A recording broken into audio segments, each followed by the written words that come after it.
Have you ever felt like your brain is just like a browser with way too many tabs open? Oh, definitely. You're trying to focus on one thing, right? Yeah. But the notifications are pinging, emails are piling up, and there's that little voice whispering about just one more thing you should probably check. Mm-hmm. It's a struggle I think many of us know really intimately, trying to find real clarity, real focus in a world that feels like it's explicitly designed to pull our attention in a million different directions. It really does feel that way sometimes. Welcome to the Deep Dive. This is where we try to cut through all that static and get straight to the insights that hopefully truly matter. Today, we're taking a deep dive specifically tailored for you, our listener.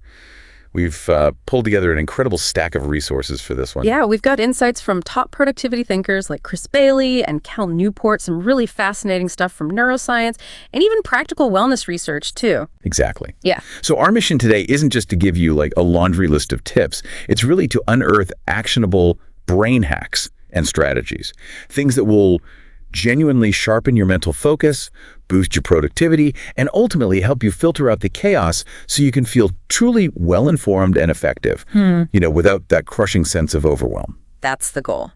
We're going to explore why focus feels so elusive these days, what you can actually do about it, and maybe how understanding your own brain better can be your biggest advantage. Okay, so we've set the stage, this constant battle for our attention. But how do we even start to fight back? Our sources suggest we first need to understand the fundamental building blocks of real productivity. It's not just about managing your calendar, is it? Not at all. That's where Chris Bailey comes in, and I think his insight is really foundational here. Okay. He talks about this trio: time, energy, and attention. And the real takeaway isn't just that there are three factors, it's realizing we've often been trying to win a three-legged race by only training one leg, Huh? Yeah, that's a good way to put it. Most advice hammers time management. And look, that's important, obviously. But Bailey's idea is that managing your time, your energy, and your attention are all equally crucial. Equally crucial, okay. The deep insight is that you can have all the time in the world perfectly scheduled out, but if you don't have the energy and the focused attention to actually use it effectively, you're basically running on empty. Right. It explains why some days, even with a perfect to-do list, you just feel utterly unproductive. Your energy's gone, or your attention is just scattered. That makes so much sense. It's not just the hours you put in, but what you actually bring to those hours. Exactly. So let's get into the heart of it then. What exactly is focus? And why does it feel so much harder to achieve now than maybe ever before? We often use focus and attention span interchangeably, but they are distinct, right? Absolutely. Yeah. Focus is that concentrated mental effort you direct towards a specific task. It's about consciously giving something your full attention. Which means actively filtering out all the irrelevant information, all the noise, to concentrate on what truly matters in that moment. And attention span is? Attention span is simply the duration you can sustain that concentration. And, well, the modern world is pretty actively eroding both of those. Yeah, tell me about it. And the obstacles seem to be everywhere, both external and internal. Right. Externally, we're constantly battling those digital notifications, social media alerts, emails, texts. They're practically designed to pull our attention away, aren't they? Absolutely designed. And it's not just about checking them either. Research shows that the mere presence of your phone, even if it's face down, on silent, maybe even in another room. Really? Even in another room? Well, okay, maybe not another room, but certainly nearby.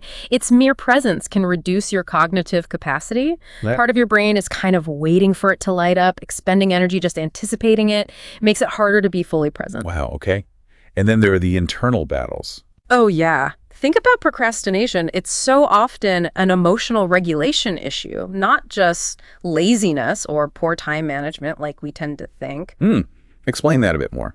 Well, stress, anxiety, even just the fear of failing at a task, or maybe the task just feels really difficult, that can lead us to put things off because we're trying to avoid those uncomfortable feelings. That makes sense. You're avoiding the feeling, not the work itself. Exactly. And it can also be related to decision fatigue. That mental exhaustion you feel after making too many choices all day long. Right. It leaves you with very little willpower left for the stuff that actually needs deep focus. It's why deciding what to have for dinner feels like climbing Mount Everest after a long day of complex decisions at work. Totally get that. And this brings us to that persistent myth that just won't die. Multitasking. Multitasking. We've all tried it, right? juggling emails while on a call, thinking we're being super efficient. But the science is crystal clear on this, isn't it? It really is. Multitasking is just detrimental to real focus and productivity. Full stop. Yeah. It makes you less efficient overall. You're more prone to errors.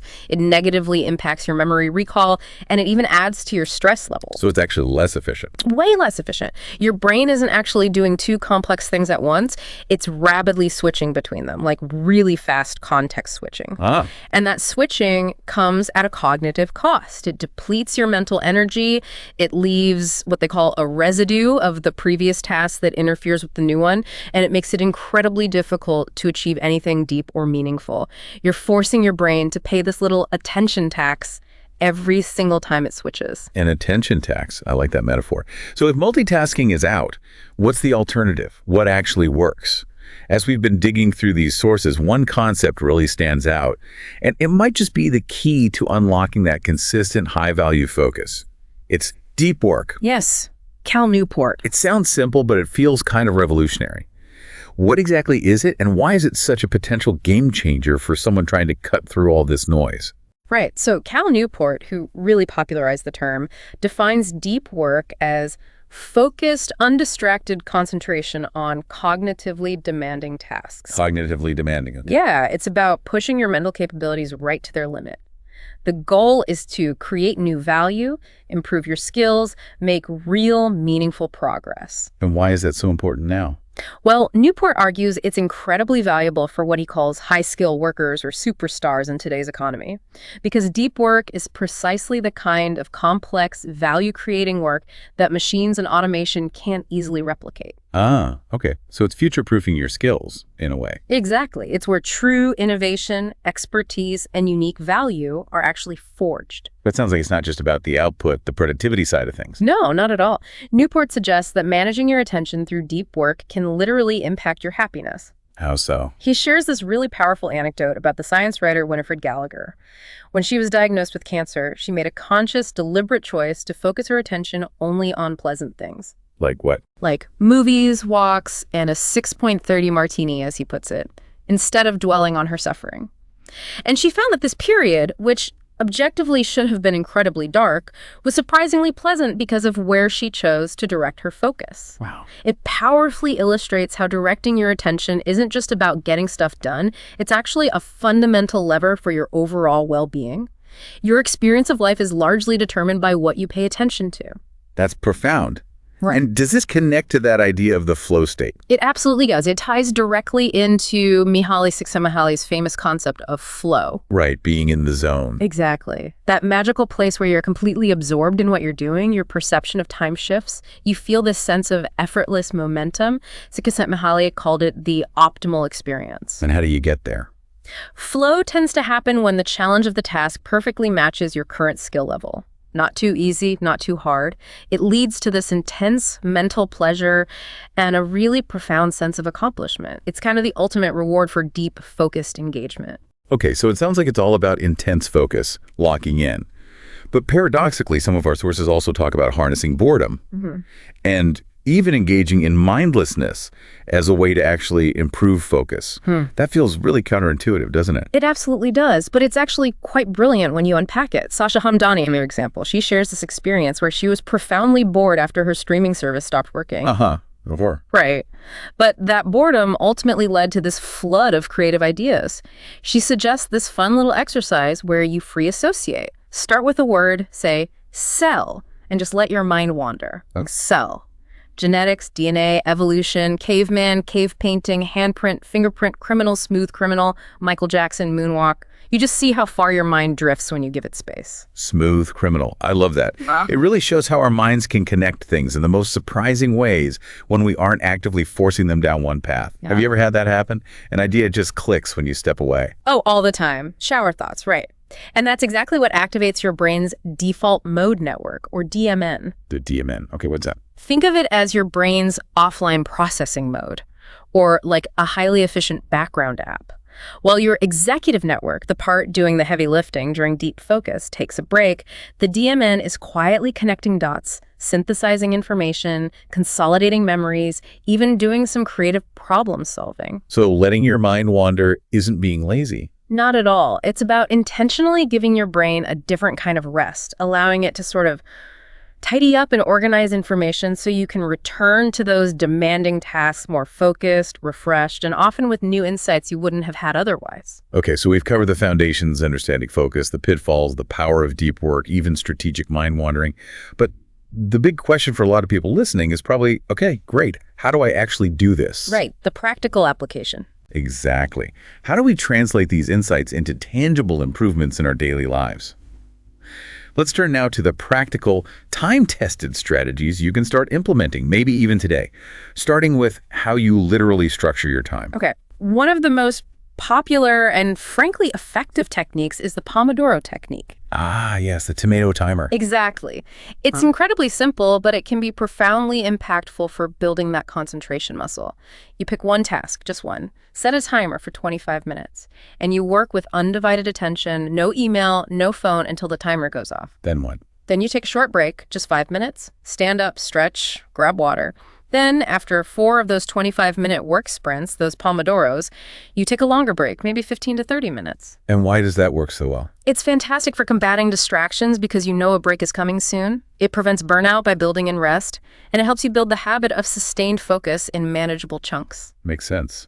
Beyond Pomodoro, what about other ways to allocate time strategically? Well, one counterintuitive tip our sources highlight is sometimes scheduling less time for important tasks. Less time? How does that help? It forces you to bring more energy and focus to bear in that shorter window. Parkinson's law, right? Work expands to fill the time available, so constrain the time, and you often become more efficient. Interesting. You can also get real insight into where your time actually goes by tracking your computer usage with tools like Rescue Time. You might be genuinely surprised, maybe even horrified, by how much time just evaporates into unproductive apps or websites. Yeah, I can imagine. Knowledge is power there. And here's a massive one: planning. For every minute you spend planning your day or week, you can save maybe 5 minutes in execution. Wow, that's a significant return. It really is. Investing that time up front, figuring out your priorities, breaking down tasks, it reduces the mental friction when you actually sit down to do the work. You're not wasting focus deciding what to do next. Building on that, it seems crucial to schedule specific times to completely disconnect from work. Absolutely critical. This isn't just about relaxing, though that's important too. It allows your mind, that default mode network we talked about, to process information in the background. You often come back with better insights and feel more productive. And what about those bigger goals? Make it a point, seriously. Schedule it in if you have to do at least one important but not urgent task daily. These are the quadrant 2 tasks from Stephen Covey, right? The activities that truly advance your long-term goals but often get pushed aside by immediate, urgent demands. Doing one of these every day is paramount for making significant progress. Okay, let's shift gears a bit. Optimizing your physical environment and your digital habits. These seem like they can make a dramatic difference too. Huge difference. Let's start with your physical space. Our sources suggest, interestingly, that an office temperature somewhere between 70 and 72 degrees Fahrenheit, that's about 21, 22 Celsius, is often optimal for peak productivity. Okay, Goldilocks zone for the office. And for sleep. For sleep, think cool. The recommendation is often around 65 degrees Fahrenheit, about 18.5 Celsius overnight. Think of your bedroom as needing to be a cool, dark, and quiet cave. The impact good sleep has on brain function the next day is just enormous. Right. Sleep is fundamental. What about other environmental factors, like color or light? Yeah, it's interesting. Some color psychology suggests blue can stimulate the mind, yellow your emotions, red your body, and green can promote a sense of balance and calm. Might be subtle, but maybe worth experimenting with. And light is huge. Getting natural light exposure, especially earlier in the day, helps regulate your circadian rhythm, which means better sleep, less stress, more energy, and improved focus. Conversely, rigorously limiting blue light from screens in the hour or two before bed is pretty much non-negotiable if you want high-quality sleep. Non-negotiable. Okay, now for those digital habits. This feels like the real battleground for focus these days. It really is. And one of the simplest but maybe hardest and most impactful changes you can make. Physically leave your phone in another room while you're trying to do focused work. Just get it out of sight. Out of sight, out of mind. Remember, its mere presence, even silent, can drain your cognitive capacity. And to boost sleep quality and encourage focus on higher leverage things in the evening and morning, try putting your smartphone on airplane mode between, say, 8 p.m. and 8 a.m. 8 p.m. to 8 a.m. That's a solid chunk. It creates a real boundary. Small change, potentially significant returns on focus and sleep. What about email? The bane of many people's existence. Right. Okay. Interesting point from some experts. Right. Maybe don't bother organizing every single email into complex folder systems. Searching within your email client is often faster than the time spent meticulously filing everything. Really? I spent ages filing. Might be wasted effort. What's far more effective is setting fixed times for processing emails, maybe twice a day. Batch process it rather than constantly living in your inbox and reacting to every notification. Okay, batching email. And when sending? Clarity is king. Be super clear about what you need or what the concern is. Avoid excessive CCing or forwarding that just adds to everyone else's noise. Keep attachments small if possible. And receiving. Get good at hitting delete. Practice ignoring or deleting irrelevant emails quickly to avoid that feeling of information overload. Be ruthless. Ruthless. I like it. And this seems like where Cal Newport's craftsman approach to digital tools really comes in. It's a powerful idea. How do we apply that practically? It's such a critical mindset shift. The craftsman approach basically says you should only adopt and use digital tools where the positive impacts substantially outweigh the negatives. Substantially outweigh, not just any benefit. Exactly. Contrast that with the any benefit approach, where people adopt a tool just because it offers some small convenience or perceived benefit without really weighing the significant costs to attention or focus. So how does that look in practice? It means being really intentional, even ruthless with your apps and platforms. If a social media platform, for instance, demonstrably drains more of your valuable attention than it adds tangible value to your work or life goals, then you either need to severely limit its use with strict rules or maybe even cut it out entirely. Wow, cut it out entirely. Wow. It's about conscious choice. Yes, you might miss out on a few minor things, but the trade-off is reclaiming potentially hours of your most valuable resource. Your focused attention, what's more important? That really puts it in perspective. Okay, let's talk about fueling the brain itself physically and nutritionally. Yes, crucial. If there's one foundational element that keeps coming up, it has to be sleep. Absolutely. Foundational. Our sources consistently call adequate sleep, usually around 7 to 7.5 hours, for most adults, a superfood for the brain. It's non-negotiable for proper brain functioning, memory consolidation, concentration, everything. Naps. Are they good or bad? Strategic naps can be great. Even short ones, like 20 minutes, can significantly improve memory recall, boost alertness, help prevent burnout later in the day, and sometimes give you a surprising jolt of creativity. Just don't nap too late or too long, or it can mess with nighttime sleep. Got it. Beyond sleep, exercise. Hugely important. Regular physical activity is a potent brain hack. And it's not just about intense workouts at the gym, though that's great too.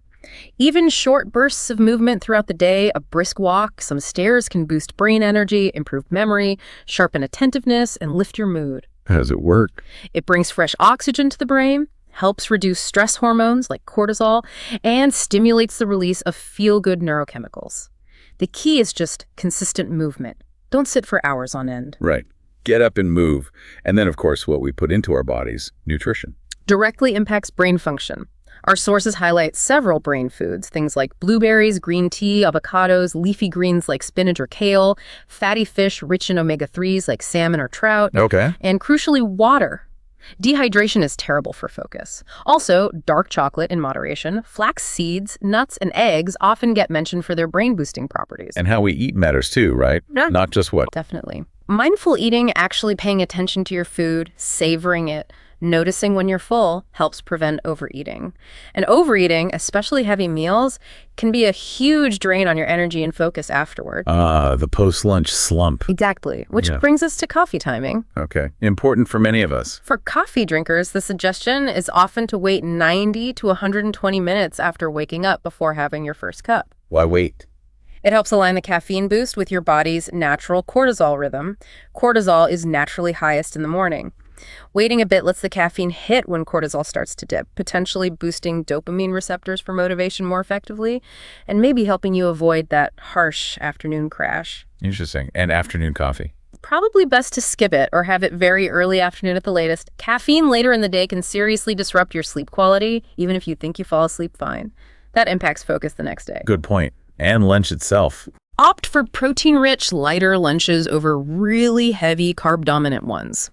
This helps maintain more stable blood sugar levels and focus throughout the afternoon, helping you avoid that classic energy dive. Okay, so we've covered time, environment, digital, physical fuel. Let's move into mindset and cognitive strategies. These feel like the deeper levers. They really are. Mindfulness and meditation come up constantly as powerful tools for focus. How do you define mindfulness in this context? Simply put, it's paying attention in the present moment and non-judgmentally. Even short, consistent practices, just a few minutes a day, can profoundly reduce stress and anxiety, improve your ability to sustain attention, and help you manage distracting thoughts and emotions more effectively. It pulls you out of that constant mental noise. Just a few minutes can make a difference. Absolutely. Consistency is key. It's like training a muscle. Speaking of training, what about cultivating habits, making these things automatic? That's the ultimate goal, right? Making new positive behaviors so automatic they require almost no willpower or mental effort.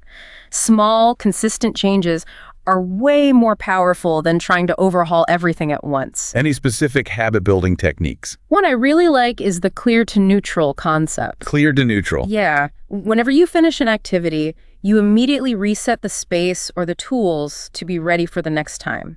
Think of a professional chef always wiping down their station and putting knives away immediately after using them. Oh, okay. So it reduces friction for starting next time. Exactly. Cleaning the kitchen right after cooking, putting your workout clothes out the night before. It removes those little barriers that can derail your focus or motivation later. Smart. What about just mental clutter? That feeling of having too much on your mind. Yeah, that's a big one. Try mind capture rituals. Set aside a specific time, maybe end of the day or start of the morning. Shut everything else off. And just write down everything that's rattling around in your head, all those open loops. Open loops? Yeah, nagging to-dos, things you're waiting on from other people, random ideas, worries. Get them out of your head and onto paper or into a trusted system. It frees up incredible amounts of cognitive bandwidth. Like an external hard drive for your brain. Pretty much. And you can also keep a procrastination list. A list for procrastinating. Sort of. It's a list of high-leverage, useful activities that you can turn to when you find yourself inevitably procrastinating on your main task. Instead of scrolling social media, maybe you tackle something from this list like brainstorming ideas, reading an industry article, tidying your desk. It keeps you productive even when avoiding something else. That's clever. Turning procrastination into something useful. Exactly. Another crucial mindset shift highlighted in the sources is adopting a growth mindset. Carol Dweck's work, right? Right. The core belief that your intelligence and abilities aren't fixed, it can change and grow through effort, learning, and persistence. This fosters a willingness to embrace challenges, learn from mistakes, and adapt. It's often seen as a key quality separating really successful individuals from those who get stuck. Seeing challenges as opportunities to get stronger, not proof of limitation. Precisely. It reframes everything. What about daily focus? How to start the day right? Define 3 outcomes you want to accomplish at the start of each day. Not just tasks, but meaningful outcomes. What will make today feel successful? This forces prioritization and focuses your energy on what's truly important and aligned with what you care about. Always try to work with a specific purpose in mind. That intention provides direction. Purpose is key. Okay, let's touch on some specific memory and learning hacks that came up. These seem useful for focus, too. Definitely. One fascinating technique is the memory palace. Sounds grand. It's an ancient technique. You use your spatial memory, something humans are naturally good at, to remember abstract information. You mentally place items you want to remember in specific locations within a familiar place, like your house. To recall, you mentally walk through the palace. It focuses your recall efforts incredibly effectively. Wow. Takes practice, I imagine. It does, but it can be powerful. Another is simply linking new information to things you already know well. Like remembering the mathematical constant E starts 2.71828 by linking 1828 to Tolstoy's birth year, if you happen to know that. Creates stronger neural connections. Clever. What else? For those with maybe a poor natural sense of time, consciously offloading all scheduling knowledge to a planner or digital calendar can free up mental energy. Don't try to keep it all in your head. Right. Externalize it. Also, figure out your personal peak performance time. Are you a morning lark or a night owl? And schedule your most important, focus-intensive tasks during that window. Work with your natural rhythms, not against them. Simple but effective. Any quirky ones? Yeah, placing an object somewhere unusual to prompt a memory later, like putting your keys on top of the report you need to take with you. Your brain notices the out-of-place item. and related. Always leave essential things like keys, wallet, glasses in the exact same spot, every time. Reduces decision fatigue and prevents that frantic searching which divides attention. The where are my keys? Panic. Been there. Okay, what about managing emotions in the moment to stay focused? Some interesting quick hacks here. A simple yawn, believe it or not, can sometimes interrupt your stress circuitry and signal your brain to calm down a bit. Just yawn. Worth a try. And when facing a high-pressure situation, instead of thinking, I'm nervous, try telling yourself, I am excited. Oh. Reframing the physiological arousal from a threat to an opportunity or challenge can significantly improve performance by focusing your energy productively. I am excited. Okay. And finally, practice self-compassion. This might sound soft, but it's powerful. Realize that in the grand scheme, maybe nobody cares about your success or failure quite as intensely as you do. That realization can be incredibly freeing. It allows you to take more risks, follow your passions without crippling self-consciousness, and stop wasting mental energy being needlessly hard on yourself. That frees up huge bandwidth for focus. Stop beating yourself up. Got it. And one last big strategy. The power of no. Absolutely essential. Saying a strategic no to non-priority tasks, requests, or opportunities is crucial for protecting your limited time, energy, and attention. It's hard to say no sometimes. It is, but it allows you to focus deeply on the fewer, more important things. It actually helps cultivate passion for your core work because you're not constantly being pulled thin by things that don't truly matter to your main goals. Protect your yes by using no wisely. Okay, we've covered a ton of strategies, Right. But what if someone tries these things and they're still really struggling with focus? That's a really important point. If we connect this to the bigger picture, sometimes persistent difficulty concentrating isn't just about needing better hacks or tweaking habits. This raises a critical question. When should you consider that there might be something more going on? Like underlying issues. Exactly. Persistent, significant concentration problems could stem from things like chronic sleep deprivation that hasn't been addressed, really high levels of unchecked stress or burnout, clinical anxiety or depression, undiagnosed learning disorders, or conditions like ADHD. So these hacks might not be enough then. They might help, but if the root cause is deeper, lifestyle changes alone might not be sufficient. If you've genuinely tried implementing strategies like these and you're still struggling significantly in daily life, it is really crucial to seek professional medical advice. Talk to your doctor. What about treatments like neurofeedback for ADHD? That's an interesting and developing area. Neurofeedback training aims to help individuals learn to regulate their own brainwave activity. Some people report benefits for ADHD symptoms like inattention, but it's important to know that scientific studies on its overall effectiveness have shown mixed results so far. It's best discussed with a qualified professional in the context of a full assessment. Okay, so professional advice is key if problems persist. Absolutely. Don't self-diagnose and don't assume hacks alone will fix an underlying condition. Right. So as we wrap up this deep dive, the big takeaway seems to be that improving focus and productivity isn't about finding one magic bullet. Not at all. It's a multifaceted endeavor. It involves consciously managing your time, yes, but just as importantly, your energy and your attention. Through all the things we talked about, environmental tweaks, physical well-being, smarter digital habits, and those refined cognitive and mindset strategies. Exactly. And maybe the most encouraging thing is to think of focus not as some fixed trait you either have or don't have. Think of it more like a mental muscle. A muscle. Yeah. The more deliberately you practice focusing, the more you work on building it up using these kinds of strategies, the stronger and more resilient it becomes over time. It takes consistent effort, like going to the gym. I like that analogy. It's something you can actively train. Okay, so here's a final thought for you, our listener, to mull over as you go about your day. In a world that constantly, relentlessly bombards us with distractions, perhaps the true power, the real competitive edge, isn't actually in doing more things faster.